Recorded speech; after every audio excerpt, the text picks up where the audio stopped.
आइए दोस्तों देखते हैं घातांक करने का बहुत ही अच्छा क्वेश्चन देखते हैं। और मैं कल भी इस टाइप पर आधारित एक वीडियो बना चुका हूं। अगर वो आपने नहीं देखा है तो आप उसे देख लीजिए, जिसका लिंक इस वीडियो के नीचे दिया गया है। क्योंकि जो मैंने कल बताया था घातांक करने का क्वेश्चन, उसी प्रकार का ये क्वेश्चन है, बस हल्का सा अंतर है। इसलिए पहले आप उस वीडियो को देख लें, फिर उसके बाद इस वीडियो को देखें, जिससे घातांक करने का ये आपके टाइप क्लियर हो जाए। क्योंकि ये घातांक करने का बहुत ही ज़्यादा इंपॉर्टेंट टाइप है। तो देखते हैं क्वेश्चन क्या है। यदि 2 की पावर x बराबर 4 की पावर y बराबर 8 की पावर z और x y z का मान कितना दिया गया है, 288 है। तो हमसे पूछा है 1/2x plus 1/4y plus 1/8z का मान क्या होगा। कल वाला जो क्वेश्चन था उसमें एक्स वाई जेड का मान नहीं दिया गया था। कल वाले में ये चीज दी गई थी और इतने बराबर 24/7 दी गई थी, जेड का मान पूछा था। लेकिन ये थोड़ा सा अलग क्वेश्चन है, इसलिए मैं कह रहा हूं आप पहले उस वीडियो को देख लें, जिससे ये टाइप आपके क्लियर हो जाए। क्योंकि ये घातांक करने का बहुत ही अच्छा टाइप है। और जैसे मैंने कल जो क्वेश्चन बताया था घातांक करने का, एक क्वेश्चन को करने के 2 तरीके बताए थे, इस प्रकार इस क्वेश्चन को करने के भी मैं आज भी 2 तरीके बताऊंगा। आप दोनों तरीके देखना इस प्रकार के क्वेश्चन को, कि इस प्रकार के क्वेश्चन को भी हम 2 तरीके से कर सकते हैं। तो आपको मैं इस क्वेश्चन को करने के भी 2 तरीके बताऊंगा। तो देखिए, अब ये क्या है, 2 की पावर x है और ये 4 क्या होता है, 2 की पावर 2।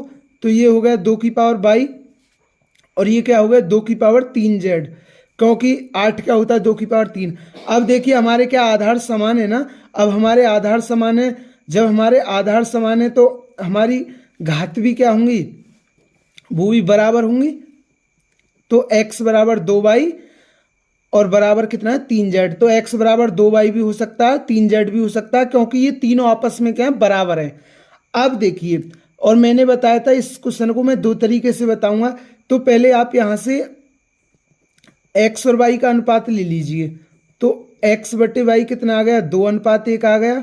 अब ये क्या है, 2y बराबर 3z है। तो y/z कितना आ गया, वो आ गया 3/2 आ गया। अब देखिए यहां से आप x y z का अनुपात बना लीजिए। तो x अनुपात y कितना है, 2:1 है और y अनुपात z कितना है, 3:2 है। अब देखिए जिसका नाम 2 बार है उसे हम बराबर करते हैं। ऊपर y का मान 1 है, नीचे y का मान 3 है। तो मैं ऊपर 3 की गुणा कर दूं, नीचे 1 की गुणा कर दूं। 1 की करो या मत करो कोई फर्क नहीं पड़ेगा। जब 1 की यहाँ की है तो 1 की यहाँ भी करनी होगी, जब 3 की यहाँ की है तो 3 की यहाँ भी करनी होगी। तो 3 दूनी 6, 3 एकन 3, 2 एकन 2।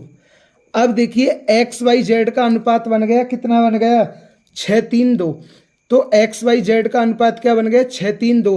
अब ये अनुपात है ना, तो अनुपात में हम कुछ ना कुछ छुपा होता है, तो मैं अनुपात के साथ ए ले लेता हूं। तो मैंने अनुपात के साथ क्या ले लिया, ए ले लिया।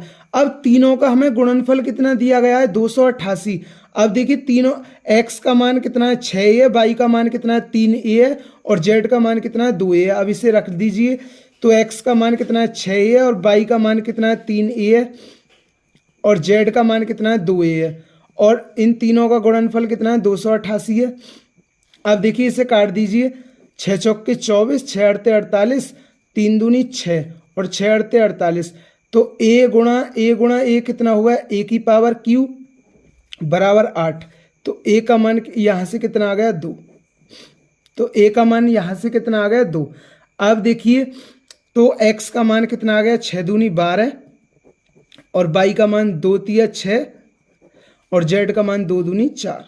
क्योंकि a का मान क्या है, 2 है। अब इस मान को आप यहां रख दीजिए, आप पर आंसर आ जाएगा। तो 1/2, x का मान कितना है, 12, क्योंकि x का मान कितना है 12 प्लस 1/4 और y का मान कितना है 6 प्लस 1/8 और z का मान कितना है 4। अब देखिए ये कितना हो गया, 1/24, 1/24 और 1/32। तो 1/24, 1/24 और 1/32। तो 24, 24 और 32 का एलसीएम कितना आएगा, 96 आएगा। तो 24 चौक 96, 24 चौक 96 और 32 तिया 96, 4 4 8 3 11। तो 11/96। तो दोस्तों ये क्वेश्चन आपके क्लियर हुआ होगा। इसका आंसर क्या होगा 11/96। मैंने बताया था ना कि मैं इस क्वेश्चन को दो तरीके से बताऊंगा, तो एक तरीका तो ये हो गया, तो ये तरीका आपके क्लियर हुआ होगा। अब देखिए इस क्वेश्चन को हम सेकंड तरीके से कैसे करेंगे। जैसे ये क्या है 2 की पावर x है और ये क्या है 4y है और बराबर कितना 8z है। अब देखिए पहले तो हम इसे ही करते हैं। ये क्या है 2 की पावर 2y बराबर, और ये क्या है 2 की पावर 3z। देखिए आधार समान है तो घात भी बराबर होंगी हमारी। अब देखिए उसने तीनों का गुणनफल दे रखा है एक्स वाई जेड का कितना 288। अब देखिए आप यहां से x का मान निकाल लीजिए। x का मान तो 2y आ गया, x का मान कितना आ गया, नहीं 2, इसे ऐसे मत लो, क्योंकि आप ऐसे ले लो ना कि जैसे x के आप यहाँ क्या कर लो x और y को z के टर्म में ले लो, तो क्योंकि यहाँ से z का मान आ जाएगा ना। अब देखिए मैं x बराबर 2y ले लेता तो मुझे यहाँ से z का मान नहीं मिलता, तो इसलिए मैं x बराबर क्या ले रहा हूँ 3z ले रहा हूँ, क्योंकि ये तीनों आपस में बराबर हैं। तो मैंने x बराबर 3z ले ली। अब y के मान में मैं y का मान भी ऐसा ले रहा हूँ जिसमें z आई, तो y का मान कितना आ गया 3z/2 आ गया। अब देखिए x के मान में भी z है, y के मान में भी z है, तो अब इस मान को यहाँ रख दीजिए। अब x का मान कितना है 3z है और y का मान कितना है 3z/2 है और एक z है ही। अब यहाँ से z का मान आ जाएगा ना, तो मैंने x y के मान ऐसे लिए जिनमें z हो, क्योंकि यहाँ से z का मान निकल जाएगा। तो आप z के मान को आप यहाँ रख दोगे तो आप पर x और y के मान आ जाएंगे, और जो आपसे क्वेश्चन पूछ रहा आप इस प्रकार कर देंगे क्वेश्चन को। अब देखिए 3 तिया 9, अब देखिए 9 तिया 27, 9 दूनी 18 और 32 दूनी 64, तो z की पावर 3 बराबर कितना 64, तो z का मान कितना आ गया 4। अब देखिए x का मान कितना आ गया 4 तिया 12 आ गया, x का मान आ गया 12।